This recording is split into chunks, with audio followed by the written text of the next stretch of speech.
చుక్క రామయ్య గారు చాలా వివరంగా కడివెండి పోరాటాన్ని, ఎందుకంటే ఆయన 3 తరాలకు ప్రతినిధి, నాటి నుండి నేటి వరకు జరుగుతున్నటువంటి అనేక పోరాటాలని స్వయంగా చూసి ఆ పోరాటాల పట్ల తనకున్నటువంటి అనుభవాన్ని మొహమాటం లేకుండా చెప్పేటువంటి రామయ్య గారు అనేక విషయాలు మాట్లాడుతూ చెప్పారు.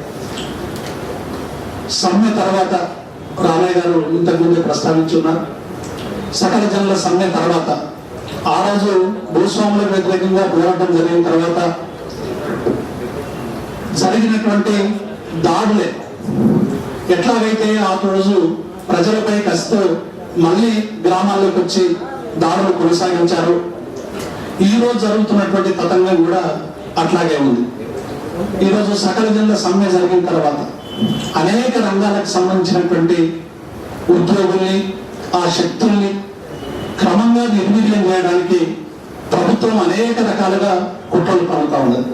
ఈరోజు బంధువులకు సంబంధించినటువంటి విషయంలో కూడా హైదరాబాద్ చుట్టుపక్కల ప్రాంతాల్లో ఉన్నటువంటి తెలంగాణ బిడ్డలందరినీ కూడా ఏదో రకంగా హైదరాబాద్ నుండి పంపించేయాలనేటువంటి ఒక తపనతోని ఈరోజు రాష్ట్ర ప్రభుత్వం అనేక శాఖల్లో కొత్త కోణాల్లో ఈరోజు బదిలీ చేస్తూ ఉన్నది.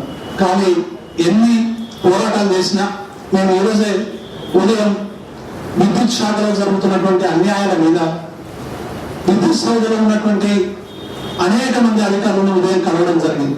ఈరోజు అసిస్టెంట్ ఇంజనీర్ అనేటువంటి పోస్ట్, అది అన్ని ప్రభుత్వ శాఖల్లో కూడా జోనల్ పోస్టుగా ఉంటే ఈరోజు రాష్ట్రంలో ఉన్నటువంటి ఒక ప్రభుత్వ రంగ సంస్థ అయినటువంటి విద్యుత్ సౌధలో అది స్టేట్ క్యాడర్ గా మారుస్తూ ఉద్యోగుల్ని నానా ఇబ్బందులు పెట్టేటువంటి ప్రయత్నం ఎలక్ట్రిసిటీ డిపార్ట్మెంట్ చేస్తా ఉంది. కారణం ఏంటంటే ఇటీవల జరిగినటువంటి సకల జనుల సమ్మెలో ఒక వీరోచితమైనటువంటి భాగస్వామ్యాన్ని తీసుకున్నటువంటి ఎలక్ట్రిసిటీ ఉద్యోగుల అణచివేత ఒక ప్రధాన కారణంగా ఈరోజు చూపిస్తా ఉన్నది.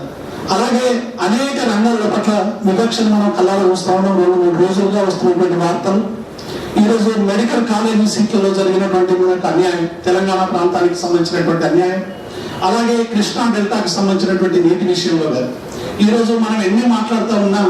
ఈరోజు రాజకీయ వ్యవస్థ మొత్తం పూర్తిగా ప్రజల ఆకాంక్షల్ని పక్కకు పెట్టి ఈరోజు ఏ మంత్రి కూడా, ఏ తెలంగాణ ప్రజాప్రతినిధి కూడా జరుగుతున్నటువంటి అన్యాయాలు మాట్లాడకుండా మౌనంగా కూర్చొని ఈరోజు ఒక ప్రేక్షక పాత్ర పోషిస్తున్నటువంటి సందర్భాన్ని మనం చూస్తా ఉన్నాం.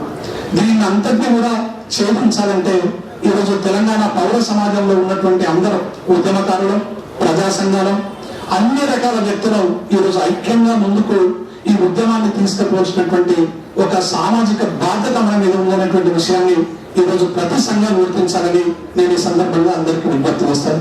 అందులో భాగంగానే అది సినిమాలో వివక్ష కావచ్చు, ఉద్యోగాల్లో వివక్ష కావచ్చు, ఏ రంగంలో వివక్ష వచ్చినా ఆ వివక్షకు వ్యతిరేకంగా ఈరోజు పోరాడమే మన ముందున్నటువంటి కర్తవ్యం.